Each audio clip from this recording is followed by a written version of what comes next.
And then there's Really? also this idea of like where you're seeing the beginning of the fall of Rome, right? And you're seeing Marcus Mhm. Aurelius being like, I think that Rome needs to become a republic owned by the people. And then you have Commodus and even some of the senators who their vision is like more of a emperor totalitarian Roman empire Mhm. without even a senate in place. And there's like that juxtaposition and that struggle too. So it's also telling this story about how great societies collapse based on Mm. having leadership that is not fit from an emotional standpoint, not fit from a psychological standpoint, and how whenever someone that's not fit becomes in charge, things start to degrade and erode. And then there's also this thing, and I this is like one of the things that really jumped off the screen to me this time was the idea of Commodus saying, "Okay, this thing is kind of coming apart. And in fact, I want to change it and have it be like it is over here. So now I'm going to distract you with the games. Like I'm gonna get the sleight of hand joint. And it's like it just can't help but make you think about some of the things that we see in modern society now, right?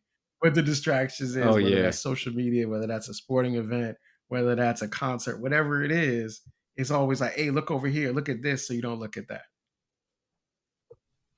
And the fact that this is playing out before our very eyes and you draw the comparisons to things that have already transitioned, Yep. is frightening because, as the saying goes, um, people people participate in history. People, they study history, Mhm. but they don't learn from history. So, it's very interesting to see how, you know, this cycle, this perpetual advance or supposedly dance. Yeah, dance would even be a better term that we partake in the hopes of making things better, but it's all futility because we don't learn our lesson. Like we just like doing it. Um, you have Marcus Aurelius with good intentions of, trying to lead Rome back to the glory of putting the power in the Mhm. hands of the people, getting rid of Mhm. corruption, leading Yeah. by example, like Yeah. getting your hands dirty and helping to build up something from nothing. But instead, you have someone who only sees the opulence Yeah.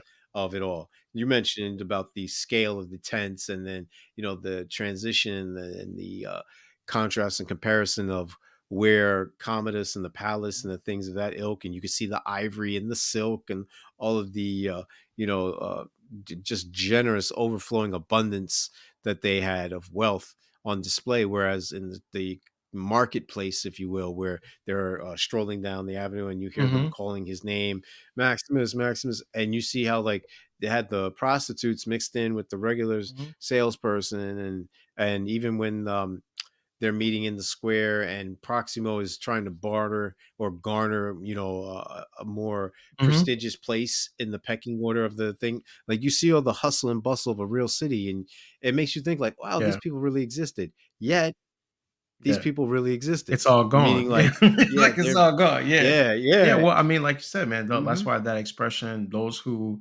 do not learn from history are doomed to repeat it, right?